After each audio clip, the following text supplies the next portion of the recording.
Hello, स्वागत है आप सभी का एक और नई वीडियो में। क्या आप भी इस डॉट केस से तंग आ चुके हो?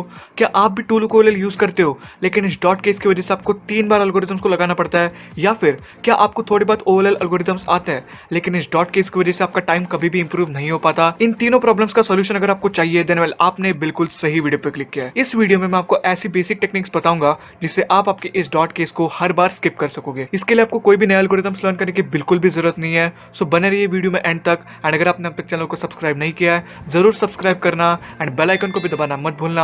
आपको बहुत ही कम टाइम में बहुत ही ज्यादा इन्फॉर्मेशन मिलने वाली है, इसलिए without wasting any time let's get started. सबसे पहली बात, अगर आप डॉट केस को स्किप करना चाहते हो देन आपको एक चीज ध्यान रखनी होगी कि आपको पता होना चाहिए कि आपको डॉट केस आने वाला है। जब आपका आखिरी F12 पेयर बचा होगा एंड आप उसे इंसर्ट कर रहे होगे देन आपको आइडिया लगना चाहिए कि आपको डॉट केस आ गया है। जैसे कि यहाँ पर हमारा F12 पेयर है एंड इसे अगर हम लोग इंसर्ट करते हैं तो हमें क्या डॉट केस आएगा? लॉजिकली तो नहीं आएगा, क्योंकि जब हम इस पेयर को इंसर्ट करेंगे तो ये वाला एज अफेक्टेड नहीं है। सो अगर ये वाला एज ऑलरेडी ओरिएंटेड है तो F12 पेयर को इंसर्ट करने के बाद भी ये एज वैसे ही रहेगा एंड हमें डॉट केस नहीं आएगी। सो अगर आप आपके लास्ट F12 पेयर को सॉल्व कर रहे हो देन आपको ये वाला एज एंड ये वाला एज अगर ओरिएंटेड दिखता है यानी कि येलो कलर दिखता है देन आपको डॉट केस नहीं आने वाली। सो टेंशन लेने की जरूरत नहीं है। लेकिन अगर मान लो कि आपका F12 पेयर कुछ इस तरीके से है एंड आपको एक भी येलो कलर नहीं दिख रहा है टॉप पे, तो इसका मतलब क्या है कि आपको डॉट केस आने वाली है।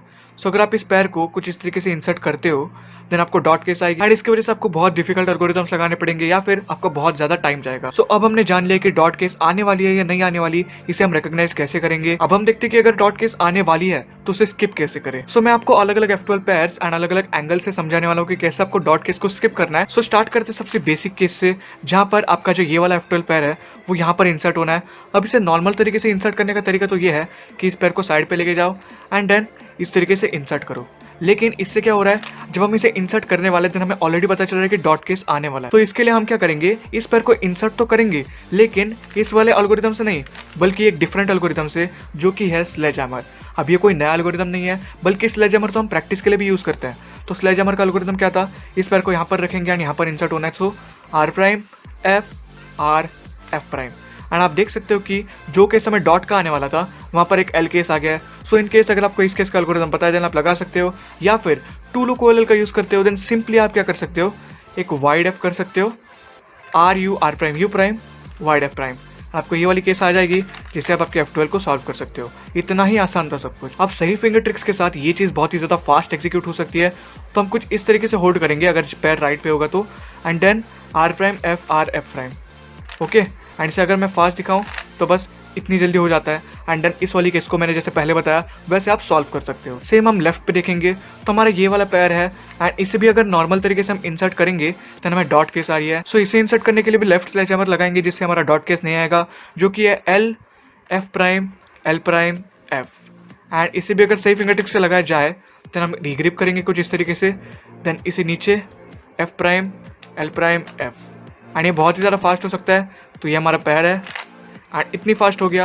एंड आप सिंपली इसको भी सॉल्व कर सकते हो कि यू करो, ये यहाँ पर आ गया, then wide F R prime U prime wide F prime. हमें ये वाला केस मिल गया, सिंपली हमारा एल्गोरिथम लगा के सॉल्व करो। यहाँ पर हम बात करेंगे सेकंड केस की एंड ये जो टेक्निक मैं आपको बताने वाला हूँ बहुत ही ज़्यादा हेल्पफुल है क्योंकि ये टेक्निक बहुत से लोगों को नहीं पता होती। आप देख सकते हो कि हमारा F12 पर बचा हुआ है ग्रीन एंड ऑरेंज कलर का एंड इसका जो ये वाला पीस है वो यहाँ पर है एंड ये वाला जो पीस है एज वो यहाँ पर है। अब ये पीसेस अगर आप जानते हो देन ये सही तरीके से सेटअप है, मतलब अगर हम R प्राइम करेंगे देन ये F12 पेयर सॉल्व हो जाएगा। लेकिन दिक्कत ये है कि जैसे कि मैंने आपको बताया एक भी अगर येलो कलर का एज ओरिएंटेड नहीं है तो इसका मतलब क्या है कि आपको डॉट केस ही आने वाली है। सो हम डॉट केस को स्किप कैसे करें? वेल सिंपल टेक्निक है, कोई भी टेंशन लेने की जरूरत नहीं है। सबसे पहले तो आपको क्या करना है, इस वाली केस को इस तरीके से रखना है एंड देन आपको ये वाली जो मिडल लेयर है उसे एक बार टर्न करना है। ठीक है, ये वाली जो लेयर है, अब इसे टर्न करने के लिए आपको सही फिंगर ट्रिक्स चाहिए। तो ये वाली लेयर को स्लाइस करने के लिए ये जो आपके 2 इंडेक्स फिंगर्स है इसकी मदद आपको लेनी है।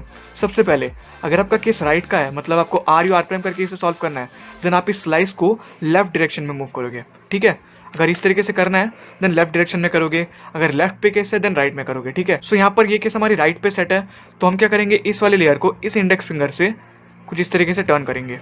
एंड इसके लिए आपको थोड़ी सी डिफिकल्टी आएगी लेकिन जैसे जैसे आप प्रैक्टिस करोगे वैसे वैसे आपको ये आने लगेगा। तो हम कुछ इस तरीके से स्लाइस को मूव करेंगे, देन हम इस पैर को इंसर्ट करेंगे जो कि क्या था R प्राइम।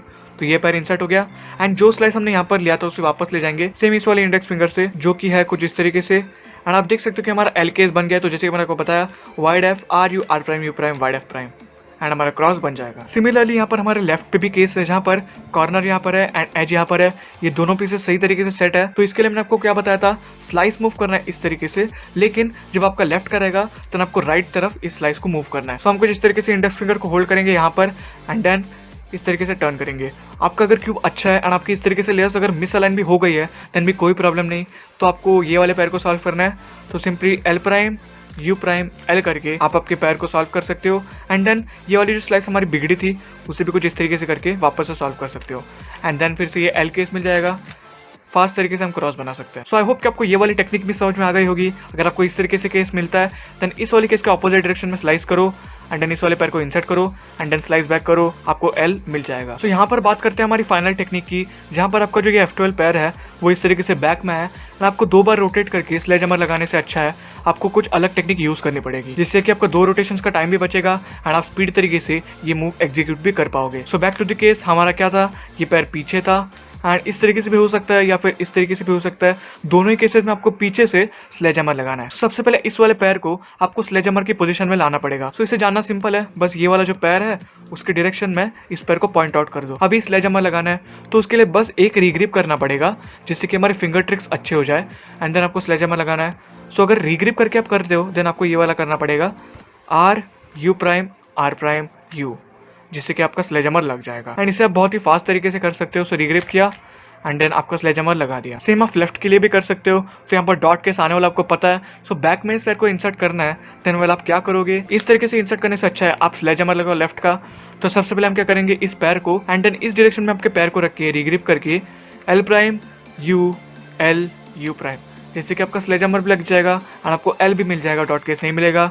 सो मैंने आपको क्या बताया था, ये वाला करके आप क्रॉस बना सकते हो एंड देन आप सिंपली इस क्रॉस को सॉल्व कर सकते हो कुछ इस तरीके से एंड देन अकॉर्डिंगली PLL भी लगा सकते हो। बहुत ही सिंपल है, बस आपको थोड़ा सा ध्यान देना है एंड देन इस वाले टेक्निक्स को अप्लाई करना है। मैं आगे ऐसा प्लान बना रहा हूँ कि अगर आपको ऐसी टेक्निक्स मिल जाए जिससे आप आपकी OLL को स्किप कर सकते हो देन आपके टाइम में कितना ज्यादा फर्क पड़ेगा। लेकिन इसके ऊपर फिलहाल अभी रिसर्च चालू है, जैसे ही सब कुछ मुझे पता चल जाएगा वैसे मैं आपको आगे बताऊंगा। मुझे ऐसा बिल्कुल भी नहीं करना कि आपको बस ऐसा थोड़ा बहुत कुछ बता दिया जिससे आपका फायदा भी नहीं हुआ। मुझे आपको ऑथेंटिक इन्फॉर्मेशन देनी है जिससे आपके सॉल्व में एक्चुअली कुछ फर्क पड़े। सो इसके लिए आपको कुछ नहीं करना है, बस चैनल को सब्सक्राइब करना है जिससे वो वाली वीडियो जब आएगी तो आपको जल्दी से जल्दी नोटिफिकेशन भी मिल जाएगा। एंड रही बात इस वाली वीडियो की, तो यहाँ पर हम वीडियो को एंड करते हैं। अगर आपको वीडियो पसंद आता है देन प्लीज लाइक करना। हम मिलेंगे अगली वीडियो में, तब तक के लिए wish you all the very best and keep cubing.